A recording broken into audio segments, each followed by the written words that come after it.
complicated, you know, man. Like a damn Rubik's Cube, man. You like talking about blue, red, man, then you get to one side, look like messed up. All right, Birdo, welcome to the Jay Bird Show. How you doing, man? Thank you so much. I do not know after watching your intro how to cycle into conversations about Joe Biden's hairy legs and corn pop, but I'm going to try to do that anyway. So I've learned, right, that when you have a podcast, what you want to do is you want to confuse and unsettle your audience and just make them feel like gross and under attack. And that's really what I go for. That's what we try to do on my show, is we try to make our listeners feel as gross and and awful as possible. Like really just a profound feeling of vulnerability. You know, like being at the front in World War I, like, oh, I just feel uneasy. But see, you've kind of mastered it because you've gotten them to pay you. You know, they just like call me gay on the internet. They need it. They actually need it from me. They need to be reminded and brought back down. Yeah, it's crazy, man. I guess we do. I try to keep a. I don't know how. So you've got a decent sized audience and good interaction too, and I wonder, do you? What is your relationship like with your listeners? Are they deferential to you? Are they thankful to you? I'm just wondering what it would be like to have that in my own world. What is your experience like with your listeners? So I have a small, highly autistic, rabid contingent of the fan base. Okay, good. And anytime I make an outside appearance, like I was on Andrew Klavan's show, and wall to wall in the live chat, in the comments, it is confused conservative moms, and then my dude's just chimping out, like absolutely chimping out. I'm like, all right, cool. I have a small but mighty army. Now, that does not translate into financial success at all. It's stingy motherfuckers. I'll put it that way. What is it like to go on Andrew Klavan's show? Well, I'll put it this way. I'm happy to be the person who brought the like degrees of separation between Ben Shapiro and Thomas 77 down that low. I just find that conceptually yeah, that's interesting. Funny. Yeah. Mm-hmm. It went how you'd expect. I was a very nice, respectable conservative boy. I'll put it that way. He's intimidatingly confident, even though when I watch him in videos, I go, "You're not smart." He's intimidatingly confident. I would not. I would not have wanted to take that job on. So props to you, man. It was kind of interesting though, because like I was expecting for it to be like talking to your grandpa. You know, where it's like, oh, we're going to go through like the Israel That's how thing, they get the constitutional republic, and there was a little bit of that. But I did not show my face. He did. And watching the kind of like visible confusion at several moments, you know, where it's just like things that are kind of like in common parlance, you know, on our general side of things. Like I just said, like, look, like I don't really care about ideology. Like I don't really care about, you know, whatever we call the next form of government. You know, like just things like that, which are, you know, wrote on this side of things. It's like, but what do you mean? What do you mean? What are you going to call it? It's like, I mean, do you think that was an aspect of his interview style, or do you think he hasn't been listening to, like, I don't know, Jordan Peterson for the past 12 years say the same thing about ideology? Well, honestly, what I think it is I mean, look, the guy's in his 70s. And to give him is he really? Oh, yeah, he's relatively old. And to give him now I can see how they would have lived to 150 to 200 years. Now I can see that. He's looking good. Who do you mean by they, Birdo? the biblical figures. I mean, the biblical figures. A creative euphemism. I haven't heard them called the biblical figures. It's like Hidden Figures with a slightly different. Love it. Hell yeah. I guess when you think about it, going from the kind of like German guys to Viola Davis, or going from the German guys to Andrew Clayton, is about the same jump. Yeah. Yeah, it really is. I guess it is. It's true. Oh, anyway. I have to tell you, I'm not surprised that he's outdated, but and to give him credit, he was a really nice guy. Like he was much nicer to me than I was anticipating. Sure.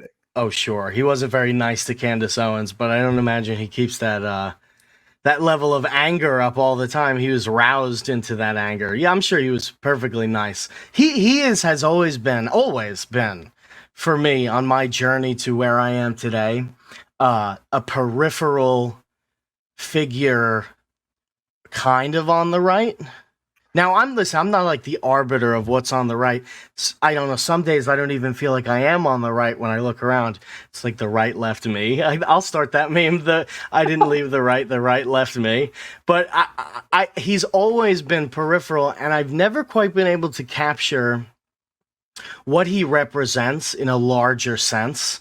And whether or not he is a part of, or his listeners are a part of, whatever addressable market there is for us to be able to you need a certain amount of money basically to fuel any march through the institutions. And what is his audience, and does it have any promise? So I'll put it this way: as an incredibly professional podcaster, I did absolutely no research before. Let's go. It's like, all right, we'll see how this goes. It's funny. Guy who's been on the radio for like 30 years, and you're like, oh, hop on here. That's good. But that shows you, man. That shows you more than it speaks a lot. It says a lot of words. I'll put it this way: I'm friends with Aaron McIntyre, and so I sent him a message on Twitter. I was like, hey, is this a scam? Because the way I was contacted, it seemed like a scam. And I was like, this is such a weird connection. Turns out it's not. He knew the producer. But yeah, as far as his audience, from what I could gather, right? And it's funny, it's kind of faded away, but I have devoted a small core audience of conservative homeschool mothers. And I think that's where they came from. And so I'll get emails like every time I swear, or something like that. And I just want to tell these women, I'm like, hey, you might have a rough time here. Like just you can stay here, but like if this is your objection, like things might get a little What level of swear do you think makes this contingent uncomfortable? Like how far can you go? I don't swear much on my show. I try not to. So I get that point. But I'm just talking about more generally. Yeah, fair enough. I don't, literally, I don't know if I've said several already. I don't even think about it. My point is, I don't police that. But my point more broadly was like, hey, look, if that's how sensitive you are to content, we discuss a number of topics, as you can imagine, that might be more objectionable than like, hey, the host said, damn it, sure. That's like we're well past the PG level just when it's certain, just vague topics. Anyway, sorry, I didn't just come on to talk about me, right? No, but that's fine. That's how often do you talk about you on your show? Your listeners probably want to hear from you. Yeah, fair enough. So I did do. It's funny, Birdo. Are you familiar with? Okay, let's say you have a friend who recommends you a podcast and says it's really funny. What is your reaction to that? I go, okay, and then will never turn the podcast on, probably. You just described exactly my first reaction upon hearing about Timeline Earth. I was like, that's good. That's good. That's what we're going for. Well, see, here's what I heard: like vaguely libertarian podcast. I was like, wow, that sounds interesting, and then immediately forgot it. And then literally a year later, one of my friends was like, hey, send this episode, and it was you talking about shooting bottlenose dolphins, and I was like, all right, I can hang out with this guy. Nice. That was one of our cherished. Oh, yeah, that was the story about the dolphin who got capped in Miami Beach. Yeah, that's the kind of thing. So when someone says it's not surprising that about a year ago, somebody would have described us as a vaguely libertarian podcast. I very much wonder if that person would still describe us as that today. The thing about Timeline Earth has always been through, and we've seen, so were you around for the height of the Mises Caucus in the libertarian movement? Were you around for that? I kind of passed through. So I had been kind of in the NRX sphere, and wasn't super like committed to anything. Like I'm really kind of primarily interested in interesting ideas, and so I kind of like saw like, oh, it seems like there's something going on here, and that was like, so that was kind of like right at the peak of that, and then. Trying to think what it was. I can't remember. I'm gonna say for that was when last I think we would properly be described as a vaguely libertarian podcast. The reason why I say that is because I think the thing that Timeline Earth has always been, we started from we definitely started from libertarian roots, and I think two of our hosts, myself and my co-host Aaron, have had the most dramatic change in what we believed. Our other two co-hosts, Carr and Paz, have refined their beliefs and have largely stayed where they were when the show started. So there's been some dynamism and there has been some refinement. So Carr, I always think about Carr, my co-host Carr. I believe he still refers to himself as a libertarian today. The only reason why he wouldn't, and again, I think he still does, is because the label would have become inconvenient for him. But he's always kind of stayed pretty sure on his view of politics, his view of economy. And myself, I feel like I've gone through so many different phases and changes. We all ultimately, the long story short of it is, we all ultimately started in that intellectual space. But I think the goal was that space was so heavily populated with think podcasts, talk shows. I mean, you had the Tom Woods show at the very top, and then you had Part of the Problem was right up there, and then you had I could name dozens and dozens of shows that were underneath of those, bridged into the various subcultures of that movement, but they were all very serious, very conceptual, and none of them really captured very few. I don't want to say none. Very few of them captured I'm going to say, let's just say rhetorically stupid perspective. There was no, there wasn't really like, we evolved into and I always use quotes when I say it, a news program. And I guess we just ended up occupying the space of like a comedy show to take you away from the very serious podcasts that people were listening to. So that's always been our goal. And as Timeline Earth has taken off and finally gotten afloat, and it really has, it's been an incredible thing. And I am very thankful to the listeners for it. It has become this like weird, I don't know why people would ever have me on an interview show anymore, because I feel like kind of like the podcast is much like a zoo. People come to see it and they're confused by it at first because we got some weird animals in there, but it grows a charm to the people who listen to it. And that's how, I don't know, that's how I've always conceptualized it. And to your point, when you first heard about it, you weren't really interested in it. We do a camping event every year called Childerberg. It's down in just south of Austin, Texas. Check it out on childerberg.com. We do this camping thing, and it's probably the best time that I have to market the show. A number of people who go because of the show, but there's enough people there who don't. And so I was approached one time, and I was asked, so you do a podcast? Yeah. Oh, what's it about? We do the news. He looks at me questioningly. I'm like, you're probably not going to like it, but my pitch is listen to 5 episodes. I guarantee, money back guarantee, 5 episodes and you'll be hooked.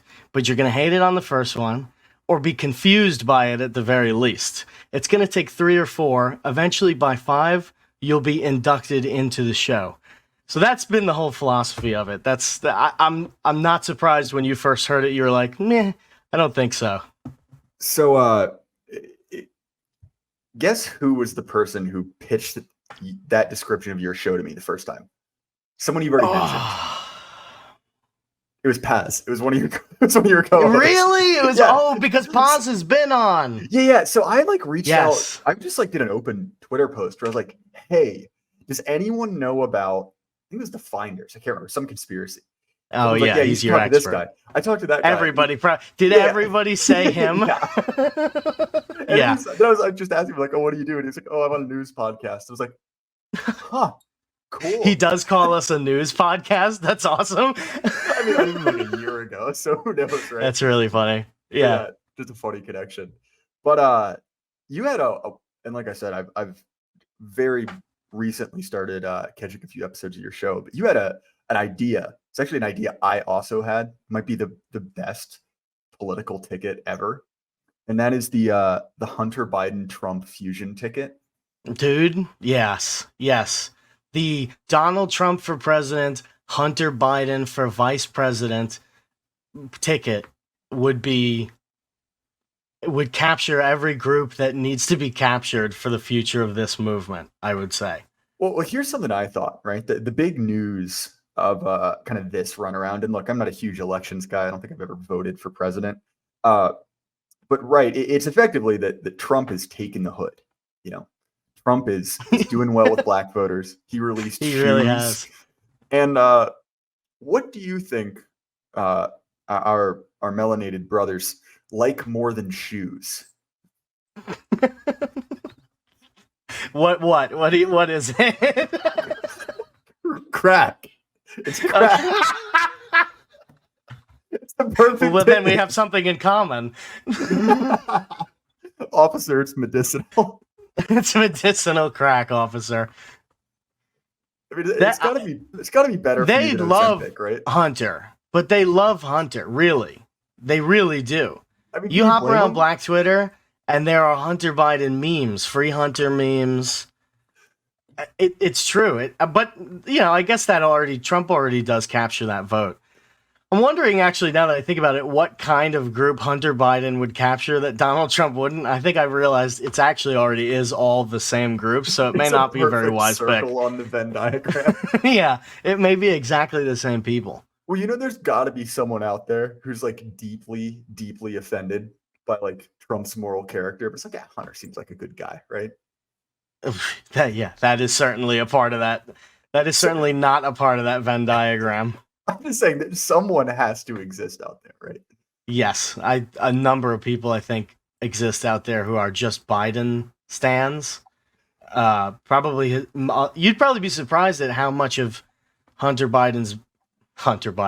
Biden's base thinks that. I bet it's a large number. I bet a large number of them are willing to pardon Hunter and not Trump. Well, look, like I said, I don't really care about elections per se. I'm not really biting my nails on this. But you do kind of have to admit it is kind of funny. We've got to the point in American politics where it's basically just whatever, throw him in jail if he's running against you. Take his kid to prison. I think we just need to ramp this up, to just more and more obscene levels. So where are you at on that? Is that a real feeling that you have that ramping it up will be a successful option for us? What would define successful? I don't know. I guess I don't know. So fully legitimately, not joking around, right? It's well, okay. If you could say would you like to live in a society where this happens or it doesn't? Right? You choose to live in a society where it's okay, no, we're not just randomly throw each other in jail. Yes, if the rest of the qualities of the society are in my ideal, then we can't just be throwing people in jail. But that's such a world already built into that when I choose that. Right? There's a lot of things built up in that. And yeah. To be honest, fully legitimately not joking, I think the best thing Donald Trump could do would be become a martyr. They should send Donald Trump to Gitmo or the moon or just I don't know, sink him in the ocean. The most ludicrously absurd punishment for, whatever falsifying business records. Obviously not because I think he deserves it per se. But so do you think that if Trump became president after, do you think part of his martyrdom would be not becoming the president? I do. And I think that to me, I do as well. The thing that really I think is the most interesting, right? You've already seen a little bit of this, is guys like the CEO of Chase Bank, other people in kind of that class basically looking around and saying oh shoot, they came after him for this. If this is worth whatever it was, 34 felonies, I'm screwed. And anytime I see those kind of rich and powerful people kind of splintering apart or looking like they are, I mean, to me, I see that as a positive development because the worst thing possible is every rich and powerful person completely arm in arm locked on every issue, because then you're just screwed. Right. Yes. Unless it's issues that I agree with. Okay, fair enough, right? Yeah. Well, that's where I'm at now. Is where I've reached is is it more effective? Because the ultimate goal, I think so we have two options ultimately. Either the country continues to function or it does not continue to function. So really, when I'm thinking about ramping it up, for me, ramping that process up would equal the country not functioning. So any amount of ramping it up where the country generally still functions would not be ideal in getting to the country no longer functions part. My wonder now is I'm back to the fundamentals. So it's hard for me to prefer actions because I no longer know which of those two possibilities for the country are ultimately going to bring me a better life. I don't know if the country not functioning, for a period of time until a replacement of the parts that have broken occurs, is that going to be better for me, or is just kind of slowly trying to persuade the currently functioning pieces to do better things? I guess that's where I no longer know what strategy is better. So I've kind of stepped back from, oh yeah, it would be great if Biden was president because the country will fall apart. I'm not sure if the country falling apart opens it up for us. What do you think?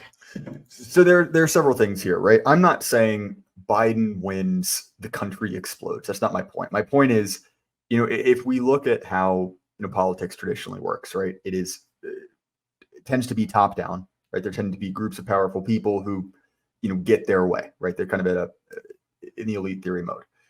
Right. So when I look at something like Trump, I don't necessarily see Trump as a guy who can fix this. But what I do see in Trump is someone who can convince a lot of rich and powerful people that they can't abide the current situation.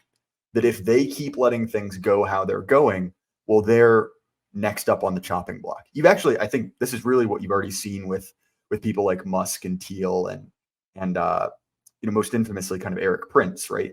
Those are guys that 30, 40 years ago would still be fully in the kind of, like the arms of the swamp, right? They would still be on side. Why wouldn't they? They're making tons of money. They're powerful, but then they get screwed, right? Eric Prince gets charged by the State Department for helping them out. Musk steps out of line with Twitter and just gets absolutely smacked on his entire wealth, basically. And all of a sudden you're like, wait a minute, why am I on your side? I can't be secure if you're in charge. And all of a sudden, that doesn't mean that those guys are our friends, but now there are rich and powerful people who basically don't want this government to exist.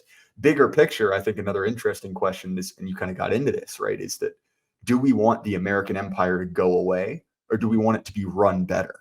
I think that's an interesting question. I think especially for, people outside of the contiguous US states, right? Like if you're in England, that answer probably changes. If you're in Germany, that answer probably changes.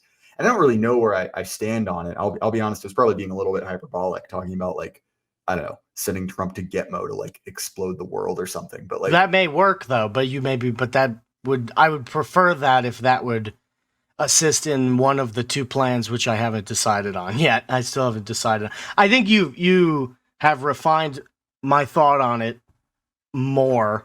In that the question, where you said that there are currently rich and powerful people who are turning on the message from the group that they've been siding with for a very long time.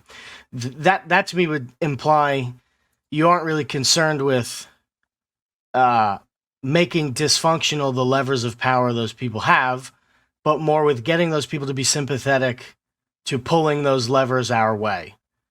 So to me, that would advocate for keeping the empire functioning. Now, I mean, there's going to be ground up changes, but ultimately you're saying that the current institutions of power, better that they be recaptured than there be an attempt to dismantle them.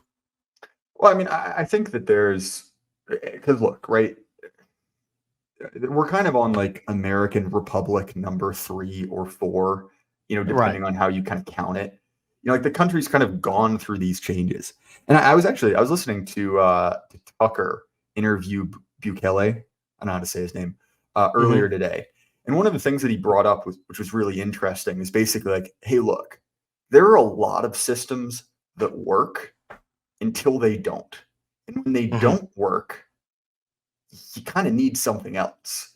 And I think one of the things that's interesting about that, right, is whether it's Bukele or what FDR did, is that, okay, is it the same system? Like, okay, yes, the US is the same country. You know, there's still something called the post office. There's still something called the, you know, pick your poison. But like the people running it are different. It's intended towards different ends. And so I don't know. Like I said, I'm not some kind of Nostradamus, but to me, I think that those might be a mistake to view those as completely kind of binary options, if you see what I mean.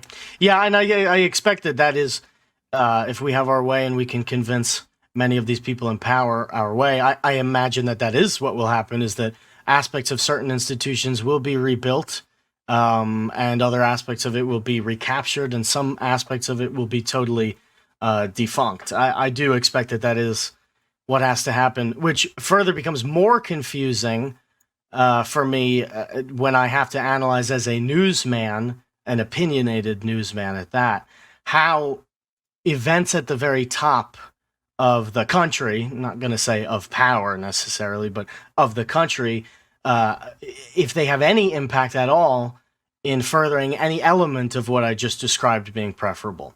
And I think I lean on it's more inconsequential than is worth talking about, which means that I will struggle as an opinionated newsman.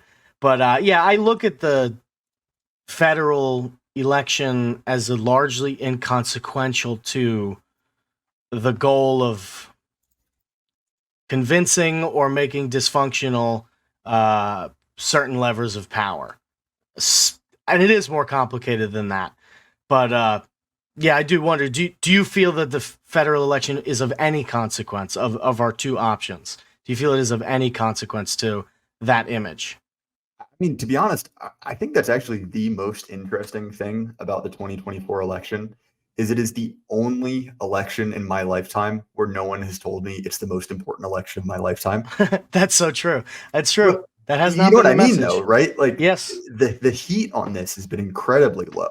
You know, there's not the kind of freak out. And honestly, I think it's probably too late for a freak out. You know, I mean, like, who knows? Maybe they like spike the water or something, and there's like a chimp out of an epic scale. right. I'll believe it when I see it.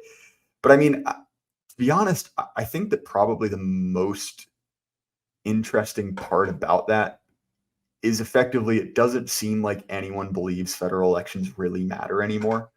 Because look at the way progressives talk about the 2020 election. Like, what they're talking about is not really an election. They're talking about like a purification of Donald Trump. Like, oh, we got right. it. You know, that's like the way it is. And between that and like the procedural changes, it's kind of not an election anymore. I should say, this will go up on YouTube. I believe in every election. All of So them do are I. free and fair and legitimate. Yes. But that being said, right, like, we're kind of talking about a different thing.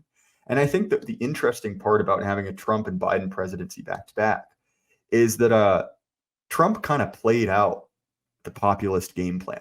Like, okay, we'll find a guy, be an outsider. We will get him into office. Step 2, question mark. Step 3, everything is fixed. And what happened, and you know, I'm trying to blame the guy personally, is like, right. I mean, nothing happened, to be honest. He was immediately recaptured if he was ever their guy in the first place. Exactly. And now, okay, yeah. What do we have with Biden? Well, Biden is going to get the orange man, fix all the problems he caused. And then what happened? I mean, everything kind of sucks. Like, yeah. Everything kind of sucks. And so I think that that's an interesting perspective when it's like, look, like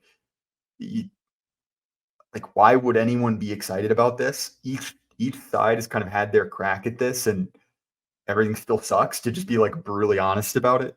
And so I think that when you combine that with the way that 2020 was kind of pitched as basically like, we'll get Trump out one way or another, not necessarily like any kind of positive force. I mean, to be honest, man, it just seems like no one believes in it anymore. You know, like no one's hyped up for it anymore. So And I totally agree with you. And he has no energy. Neither of the candidates have any energy. But we all knew Biden wouldn't. It's the options being between them in the most minute way that I can possibly imagine. I think it is preferable for Joe Biden to become the president. It will minutely affect the game. It will be more interesting, certainly, because at least we could make some money on the betting odds for how long he lasts. But it really is. It's so interesting that you've mentioned that the rhetoric around the most important election has disappeared for this one, and I think it does point to people's lack of belief in the importance of the election anymore, or its ability to affect real change. Is it also because everybody is already sure of who will become the president? Well, let me throw you a question first. We've been phrasing this as Biden v. Trump, but who's your pick? Kamala Harris versus Trump. Trump. Yeah, Trump. See, and I wonder if that's not in certain people's mind. Like, in addition to just like being racist. It's top of my mind. I think I've said it a lot how amazing it is that really we're voting for maybe both VPs. I know, it's so depressing. Maybe both. You really will be voting for Kamala Harris, JD Vance. That's an easier decision because Kamala Harris is almost impressively dislikable. Yes. I don't even know what I would be voting for. I like the deceleratory option is the worst possible option. And both of those two vice presidents sound like they will get nothing done rather than at least poke the bear or something, do something that gets us somewhere. So anyway, sorry, what was your question that you asked me earlier? The question that bothers me is the federal election of any positive consequence to the progress of the right wing through various institutions of power? Does it have any consequence?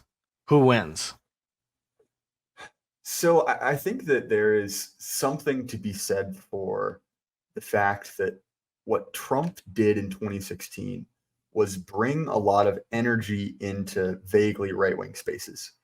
And then what Biden did by making COVID as rough as it was and by being kind of deliberately aggressive is I think that he forced a lot of people to sort of decentralize their lives, to sort of at least view themselves as, hey, I might need to get out of Dodge. I'm going to move to the country. I might need to get a job where there's no way they could force me to get a pass. Oh, damn it. I'm going to get this taken down. I'll have to edit that out. Right. I had one episode taken down of stuff.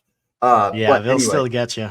I know, which is wild. But sorry, what I meant to say to wrap up that thought is I think that there is a danger in either what seems to be happening right now, which is just that politics kind of disappears from the front pages, that we kind of get lulled back into it. Because I think you've seen a lot of that. Like, it's Pride Month and I barely notice, compared to like 2-3 years ago where it was like very much. Well, all this points to a total right-wing cultural victory, but this is what I'm trying to get to, is I see a lot of pessimism out there, but it does seem like this suppression of joy on the left is a consequence of a major change in culture.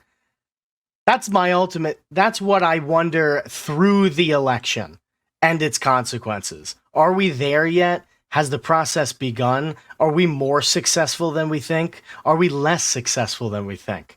I think if I can answer my own question and tell me what you think about this, I think the results of this election will confirm or finally decline whether or not our culture has changed, and then more broadly is changeable at this point, despite a major crisis. That's where I'm at with that. That's a fair point. I think part of the reason that culture is quieting down has less to do with the right winning than it does the left burning out of all energy. Because you notice, right, like conservatives are reactionary in the most literal sense of that word, right? They see Dylan Yeah. Mulvaney and they get really mad. Yes. Uh, Yeah. they're still kind of running off that now. But the left is kind of like, and it's really why I was talking about like Biden getting in and everything sucking.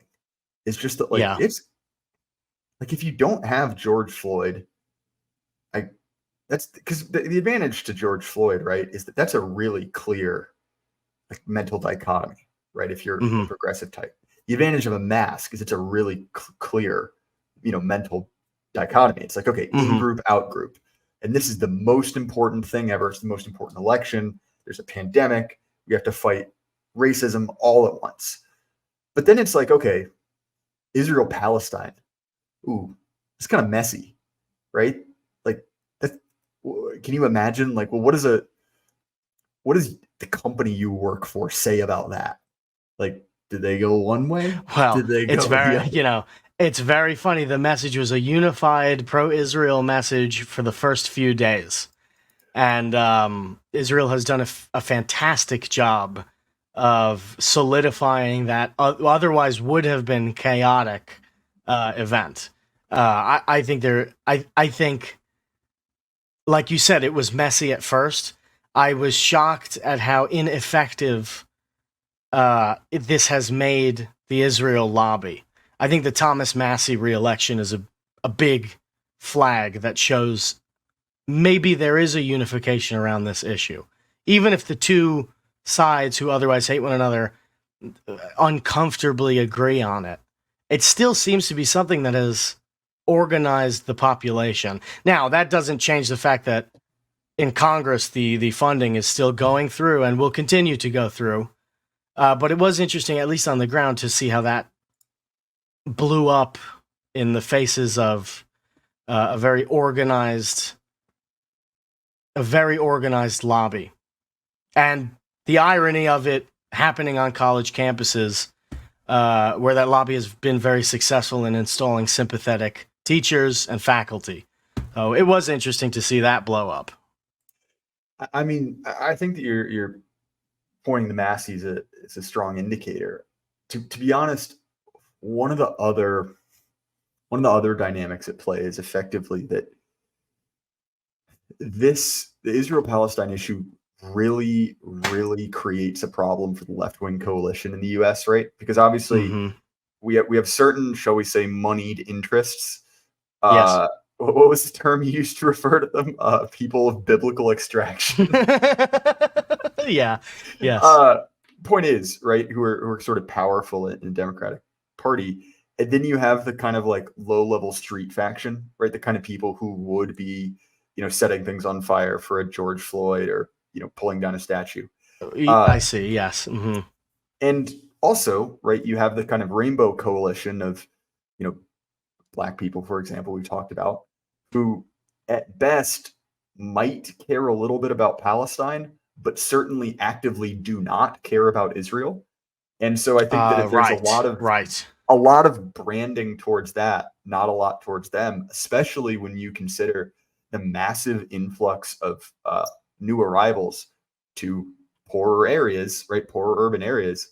And again, the Mm-hmm. point is not, okay, therefore 100% of, Black people now vote for Trump, but it's just like all of the traditional sources for energy are either opposing each other or absent.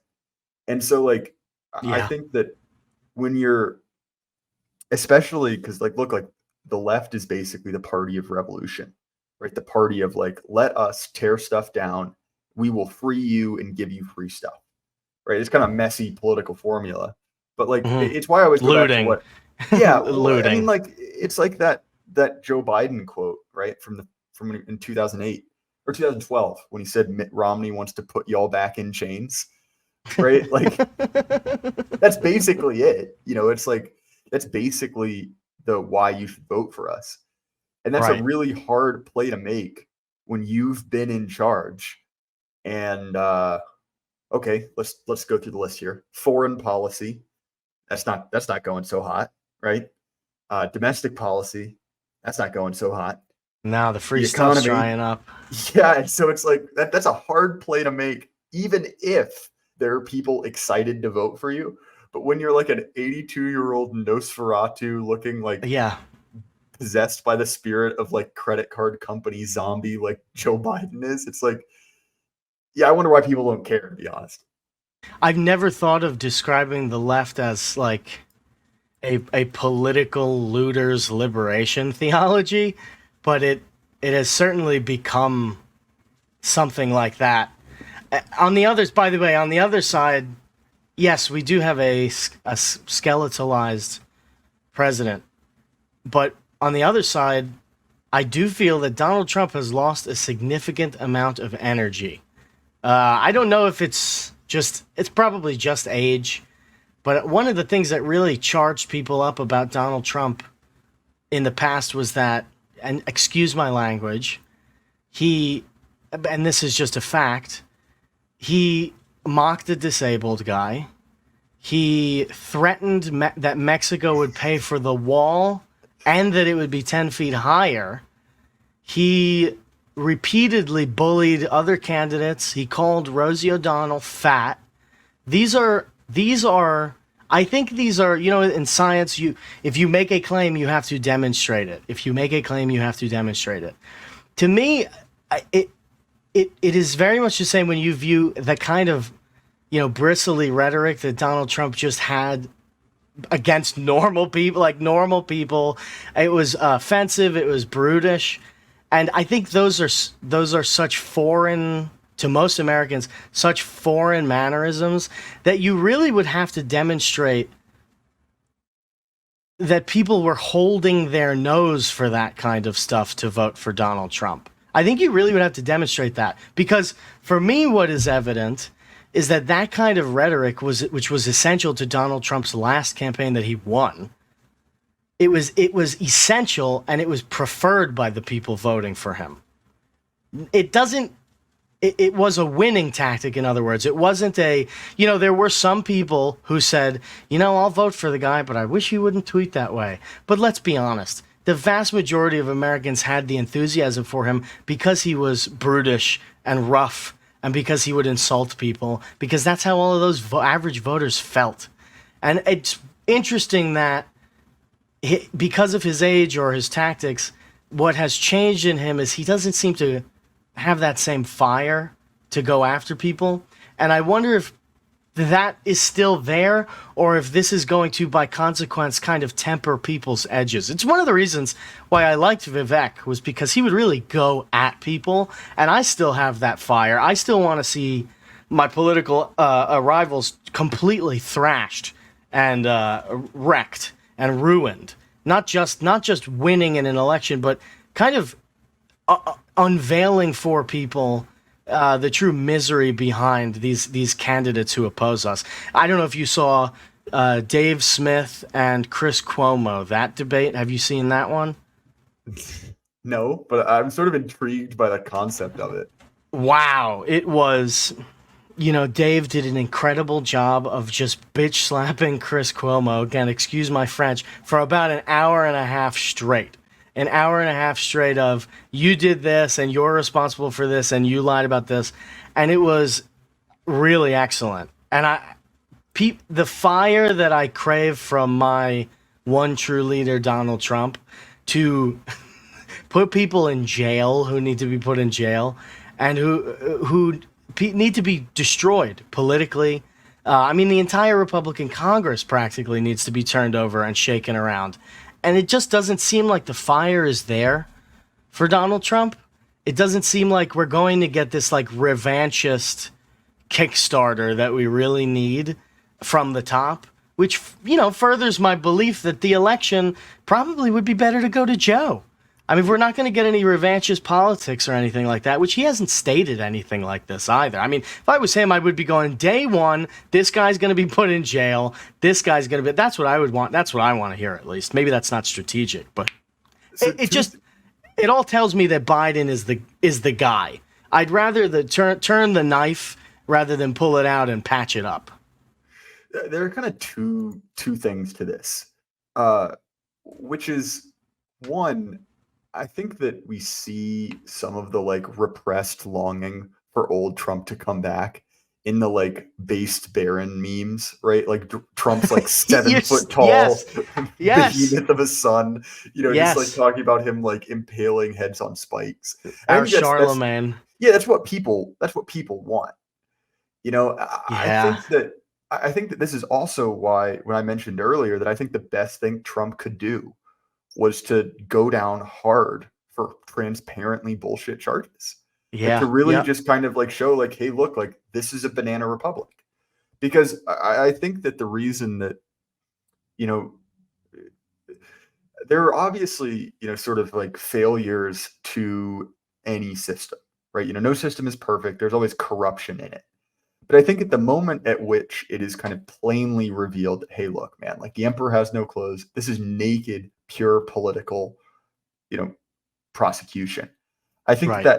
that thing I talked about earlier, which is other people who are, kind of a similar class to Trump, they realize that they could be up next. Because I mean, look at what happened Right. in kind of Roman history. And I'm, not exactly an expert, but like look like what does the conscription cause, right? We can just go around and just kill people, right? Right. What causes it? It causes a major shakeup because all of a sudden everyone realizes like, oh shoot, like there's literally nothing standing between me and an axe. And I think that I'm not. I don't know if I can ever bring myself to vote for Biden. I could definitely bring myself to vote for Trump if he is currently in jail. Like that would be kind of funny, right? Yes. Mostly just because it's like, sure, why not? It would be conceptually amusing to me for the most popular president in history to lose a rematch with a man literally behind bars. Like Yeah. just from like a pure narrative perspective, right? Yeah, man. It would. It would. I think I declared a while ago that Donald Trump was in loser mode. There was a long time ago where I had this idea about a thing called loser mode. I still haven't quite captured what it means, but I think when I explain it, most people are like, yeah, yeah. It feels that for Donald Trump, at this point, he's destined uh, not necessarily to lose, but to prophesize loserous events in the future. I guess a nihilistic position about Donald Trump becoming the president. That no matter if he becomes the president, it isn't as good as, and I totally agree with you, if he is behind bars and loses, and like a third of the country is like, okay, that's it, it's over. We're not going to try that again. And I do think that there is something important to that. I also think that if that happens and he loses and Biden becomes the president, which both have to happen, I'll take the parlay on both of those things happening, that would be an excellent fire starter altogether. Because Kamala Harris would ascend to the throne, nay, 3 or 4 days after the election, because they're going to cut him off of all of the life-sustaining drugs that they have put him on, and she's going to reign for 4 years, and it'll probably be 4 years of true hell. True hell. And I just think we need to be more invigorated. We were counting on Trump to kind of keep the energy, and I think it's no coincidence that there is no energy, no sense of importance, and it mirrors Donald Trump's behavior. That it feels like for whatever reason he doesn't think it's important to portray this martyrdom character. I mean, when he was convicted, I don't know if you saw his speech when he went out to the reporters. It was extremely low energy. I mean, you knew you were going to get convicted. You knew you were going to get convicted. You had months to write the most firebrand speech that anyone has ever heard. And again, like a third of the country would have been with you like soldiers. And you just blow it on this like lame, we knew this was going to happen. The corrupt court, whatever, dude, whatever. The energy just isn't there. And I'm an elite theorist in an emotional sense too. I really think people look to figures for how they should feel about certain situations, and this guy who is supposedly a real like leader for much of this country, which I think is diminishing every day, but it's still a good contingent. There's no energy. It's all fake. It's like going to a party it's like a surprise party that you know about. You're like, oh, yay, it's still nice you threw me the party, but I wish you didn't spoil it for me. It just feels like very low energy at the very top, which is not good for me or my show as a news guy. Well, this brings us back to the most important topic of the night, which is Hunter Biden's charges. Do you think he'll actually go to the jail for it? Oh, dude, I hope not. I really hope not. If they put him in jail for those charges, then they have to put that. First of all, I was hoping this was going to be the case where that portion of the ATF document would be found unconstitutional or something like that. And that didn't happen for us. And if Hunter is going to go to jail for lying on that checked box, then so is 70% of gun owning America. And it feels like how do you say this in a PG way? It feels like a spent charge that the GOP had, because I was going to say the other grosser term, but I'll say a spent charge. It really feels like a spent charge on part of whoever was prosecuting him's Republican contacts. Could we have found a better charge or connected Biden to it in a greater way or something? No. Well, then I think you just set a principle for something that is not going to help gun owners in America. Really, I mean, that's all that I can think from it. I'm not optimistic about it. Well, I'll put it this way. Like, it is truly the most Republican-brained moment ever. Yeah, it just is. It so is. To take a man who has videos of himself smoking crack in a Porsche at 200 miles an hour and be like, bet he lied on a government form somewhere. It's like, what? This is what you go whatever. for? Well, whatever. It is really, that is the analogy right there is in the, Charlie Brown, he always had that friend who was a girl who would hold the football and she'd pull it out from under him. Yeah, Lucy. So the Republicans are looking at Charlie Brown and going, Lucy is victimizing this poor kid. And you're like, but any reasonable person's like, what an idiot. How many times does she have to do this for him to go, I'm not playing ball with you anymore? And it just feels like that is the big difference between these normie Republicans and a serious movement. It's crazy, dude. Well, Birdo, we are fast coming up on time. I had a great time talking to you, but if people want to find your work, what's the best way for them to do that? 5 episodes of Timeline Earth. You can listen to it anywhere you listen to podcasts. Give me 5. Give me 5. And you know what? If by number 4 you really hate it, you don't have to go to 5. If you really hate it at 4, you don't have to listen to the 5th one. But give me 5, or go to the Patreon and give me money. This is my full-time job, my only profession. I've committed to being a near homeless Diogenes of sorts. So that's what I've committed to. Please help me fund that life quest. Well, that's the weirdest part is like you owned a house and then you just got the barrel and started like jerking off in like the daytime. You're like, well, I gave it all away. Yeah, I'm really living it. I'm a situationist. I'm living in the moment. I'm cultivating the world that I want to see. Well, again, if you guys want to find my stuff, you can find the Jay Burden Show on Apple, Spotify, YouTube, anywhere you listen to podcasts. I also have a Substack. I promise I will update it again. I just have to have another idea. I have not had one yet. Promise it's coming. If you want to support us, Axios Remote Fitness and Coaching, highly recommend it. Use it 4 days a week. And again, Birdo, thanks for coming out, man. Thanks, man. Loved it. And everyone at home, keep your head up. The light can't last forever. Good night.